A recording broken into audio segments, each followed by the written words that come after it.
This is how you can seduce someone. This is inspired by a passage I read from the book The Art of Seduction by Robert Greene. Controversial book, but I do think you can learn a lot. Before I start, yes, this is a manipulation tactic, and I do not support manipulation towards innocent people ever.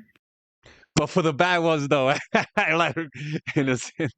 However, you can't learn how to watch out for manipulation until you learn how to do it yourself. Anyway, this can be used on almost anyone, men or women, and not only in romantic relationships. Except if this person is already perfectly secure in themselves, they can't be seduced. But if they're vulnerable, they can easily be seduced.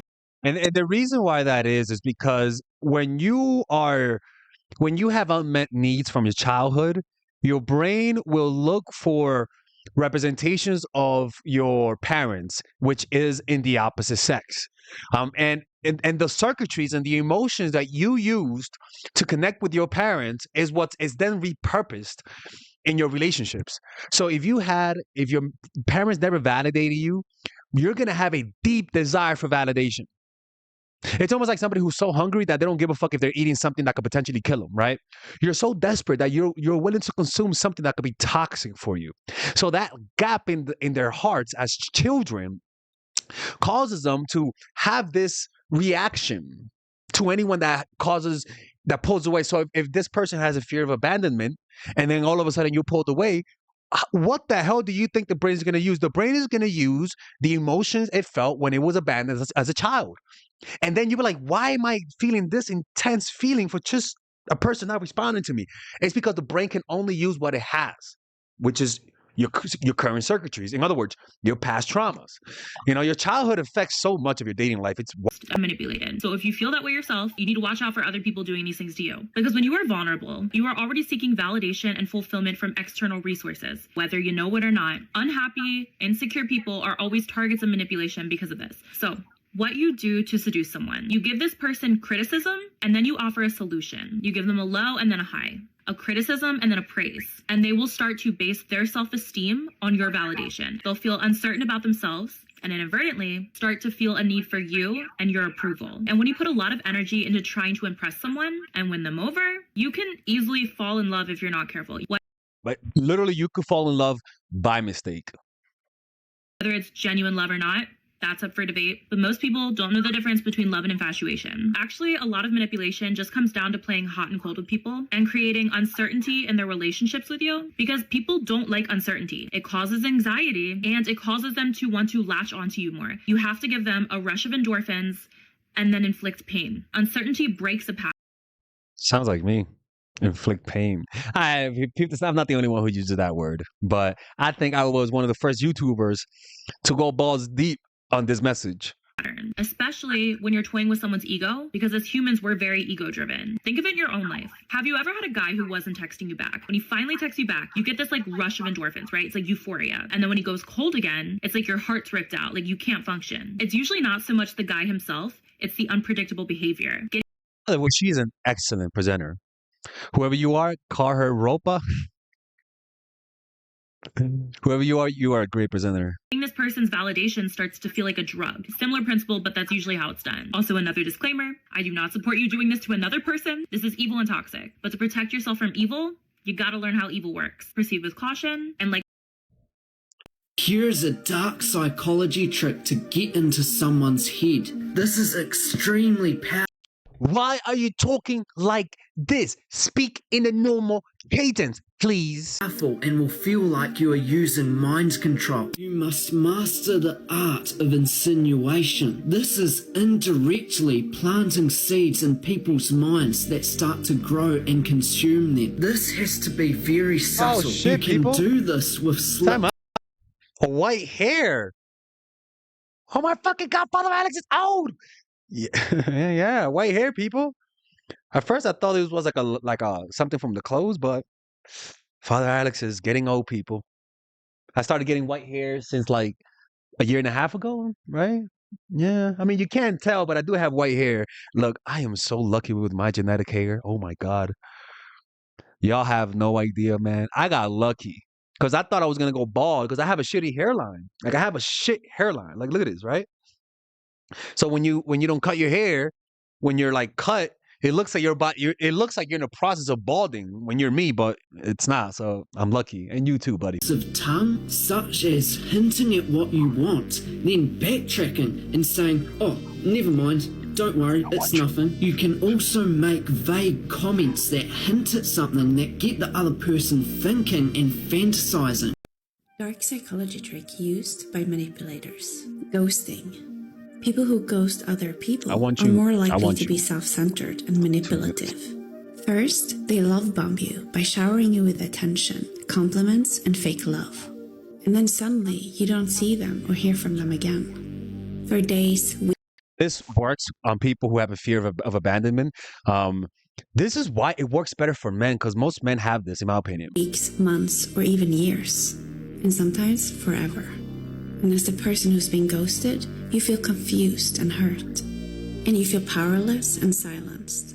Which is the perfect state the manipulator wants you to be in. Because in the manipulator's head, when you're in that state, you're easier to control.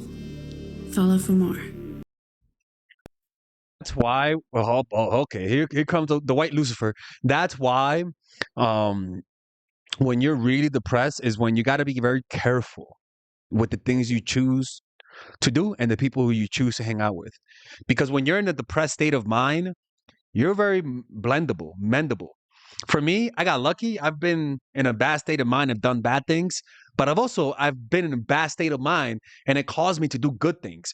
When you're in a negative like emotional state, you're very prone to change and you have to take advantage of that, because if you don't take advantage of it, what happens, like parasites, things will slip into your psyche and permanently become part of you. Like me, in my lowest point, I started doing meditation retreats. And because it was at my lowest point, it stuck. But also, I've been in my lowest point and done drugs. Right? So you got to be careful with what happens when you're in your lowest state of mind. Honestly, I feel kind of evil for sharing these things Get out of here. You know damn well. with you guys. So anyways, this is a really dark manipulation trick that someone can use to make you obsessed with them. I don't recommend doing it. I want you just to be aware of it. So you know how people have daddy or mommy issues and they're kind of looking for a parent to take care of them because they have unsatisfied childhood needs? Well, turns out that if you play on those needs, you can make them obsessed with you and super attached to you. This involves anything that makes them feel protected and taken care of. You know, like making sure they ate or calling a girl your princess, for instance. Anything that makes them feel like a little girl or a little boy. This happens. This is why when you're dating someone and they're in a low state of mind, help them. In fact, I was doing street interviews yesterday, and the things that guys said that caused them to fall in love with their girl, it wasn't anything other than spending time with them and also feeling understood. And feeling understood has this kind of effect on people. And also cooking for them, and just being a good person generally, to be honest with you. However, this won't work on people that are emotionally healthy. Only use this information to protect yourself, please. Should have put that in the beginning, Francesca. 3 dark seduction tricks to get someone to chase you. 1. Tell them why you could never be together. Maybe they're too young or you're in the same friend group. This is called the forbidden fruit effect. We want something that we can't have and that challenges us. 2. Telling them you see them as a sister or a brother. This enrages people, and from that point on, they start acting anything but like a sibling to you. Hey, you know what's crazy? I call girls bro by mistake. Like, it's a habit to say bro to girls. Like, and I didn't know that. Look, the first time a girl got pissed off when I called her a bro was because there was this Russian girl in college, right? Her name is Alina, and she was hot, but her voice, she had a deep voice. So for some reason, calling her bro triggered her. She was like, "Hey man, don't call me bro." I'm like, "Oh shit." I'm like, "I'm sorry, my fault, man. I didn't mean to call you bro." but she was this sexy, like, Ukrainian Russian chick. But it was so funny because her voice was so deep.